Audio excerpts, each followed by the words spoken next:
Ciao a tutti e bentornati su Lernamo. Ammettiamolo, nel mondo siamo davvero in pochi a parlare l'italiano, solo 63 milioni.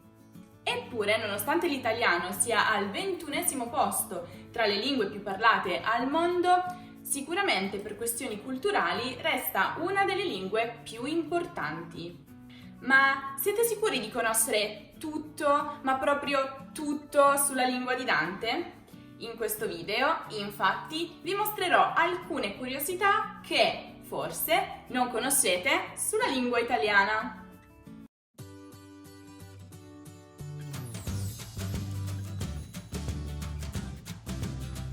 Bene, allora, cominciamo subito. Prima curiosità di oggi. Sono sicura che voi penserete che l'italiano derivi dal latino, non è vero? Ah, le ore passate a studiare latino a scuola. Rosa, rose, rose, rosam, rosa, rosa. Chi se le dimentica più? Tuttavia, l'italiano non deriva dal latino classico, quello che si studia a scuola, ma da quello volgare, cioè per intenderci quello parlato dai contadini, dai soldati, dagli abitanti delle province romane e le sue contaminazioni con le lingue dei popoli invasori, Goti, Franchi, Longobardi. Seconda curiosità. Tutti sanno che in Italia oggi molti parlano ancora in dialetto, ma quanti dialetti ci sono? Ebbene, dovete sapere che in Italia si parlano così tanti dialetti che secondo l'enciclopedia Treccani è persino difficile contarli.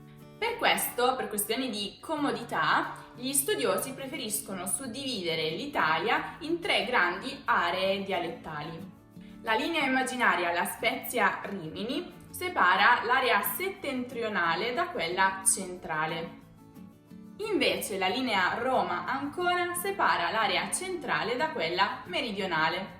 Attualmente i dialetti più importanti in Italia sono il napoletano con 5,7 milioni di parlanti, il siciliano con 4,7 milioni e poi il veneto, il lombardo e il piemontese.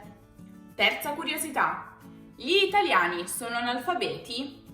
Alla fondazione del Regno d'Italia nel 1861 l'80% degli italiani era analfabeta e solo l'8,9 per 1000, che sarebbero, un attimo,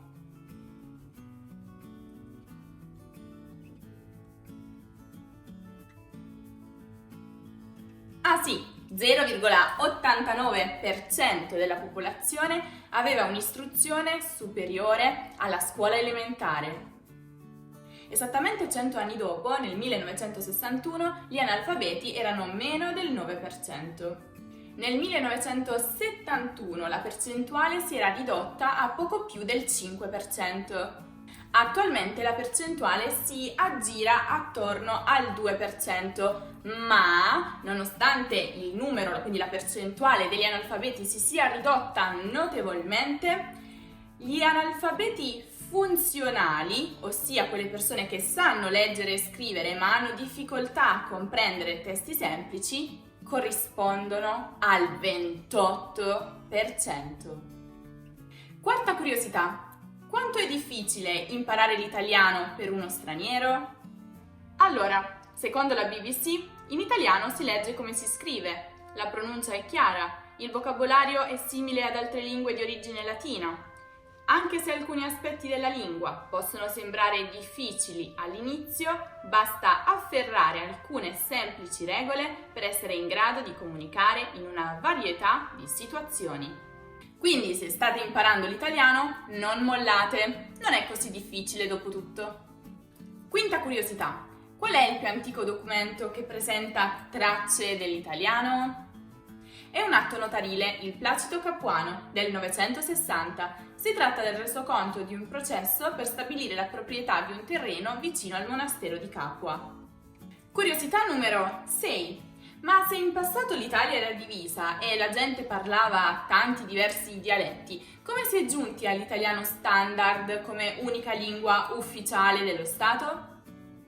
Secondo il linguista Tullio De Mauro, a contribuire all'unificazione linguistica dalla fondazione del Regno d'Italia in avanti non è stata solo la scuola, ma anche altri fattori. La stampa, l'emigrazione, la burocrazia, l'esercito con il servizio militare obbligatorio e la guerra, ovviamente, che obbligava i soldati al fronte provenienti da tutta Italia a parlare in italiano tra di loro per potersi capire. Poi ovviamente sono arrivate la radio e la TV che hanno contribuito in maniera più significativa all'unità linguistica. Ok, la prossima curiosità è abbastanza scema, lo ammetto, ma l'ho inserita perché mi faceva sorridere. Qual è l'unica parola italiana con 2 Q? Nessuno lo sa? Eppure la usiamo spesso. Si tratta della parola soqquadro, che indica una situazione di disordine generale, scompiglio, confusione. Ah, a proposito, avete già fatto il video test sulle doppie che ho pubblicato il mese scorso? Finora credo che quasi nessuno sia riuscito a superarlo con il massimo punteggio, quindi mettetevi alla prova. Il link lo trovate sia nella card sia nella descrizione. Ok, ora arriviamo all'ultima curiosità. Sapete cos'è l'italiano neostandard?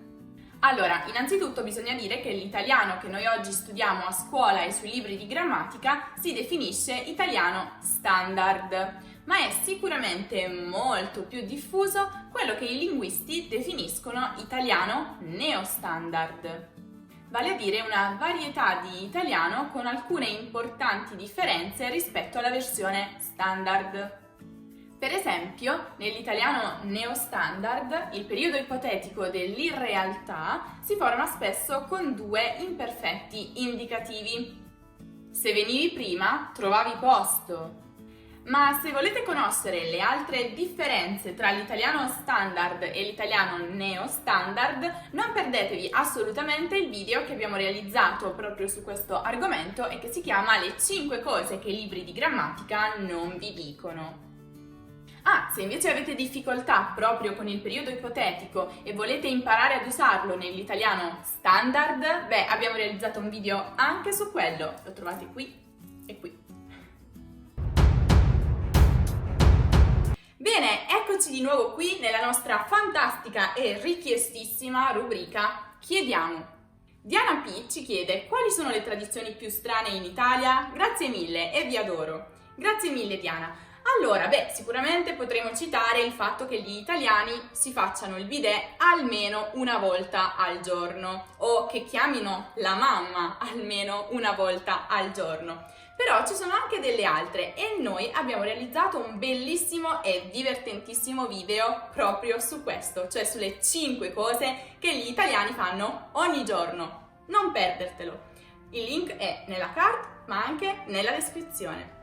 Mirsha Gioso ci chiede: come si dice in italiano la parola topic in inglese o tema in spagnolo? So che si può dire argomento, ma non c'è nessun altro sinonimo? Saluti dal Messico. Ciao Mirsha. Allora, devo dire che si può dire in italiano anche tema, ma sicuramente la parola più utilizzata in questi contesti è argomento. Mi dispiace, non ce n'è una migliore.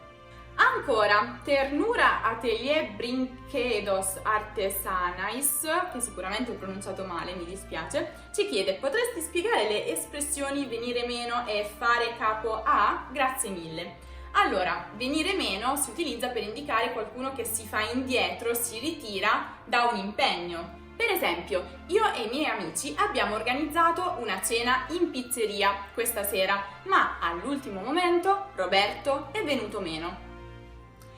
Invece, fare capo a significa ricorrere a qualcosa o qualcuno, affidarsi a qualcosa o qualcuno. Per esempio, questa filiale di banca fa capo a quella di Milano. Infine, Z Double Bass ci chiede: buongiorno carissima, all'inizio del video hai detto una frase vale la pena, potresti spiegarci cosa vuol dire? Certamente. Allora, vale la pena significa che qualcosa merita i nostri sforzi per farla, cioè che qualcosa ha una valida giustificazione per l'impegno che richiede. Spero che sia chiaro. Per esempio, sono sicura che vale la pena studiare l'italiano perché è una lingua meravigliosa. Siete d'accordo con me? Bene, con questa vi saluto. Continuate a scriverci le domande come hanno fatto loro, cioè utilizzando l'hashtag. Bene, spero che questo video vi sia piaciuto. Se avete altre curiosità sull'italiano o delle curiosità sulle vostre lingue, fatemele sapere nei commenti. Noi ci vedremo in un altro video oppure su Instagram, Facebook e Twitter. Vi basterà cercare Lernamo. A presto!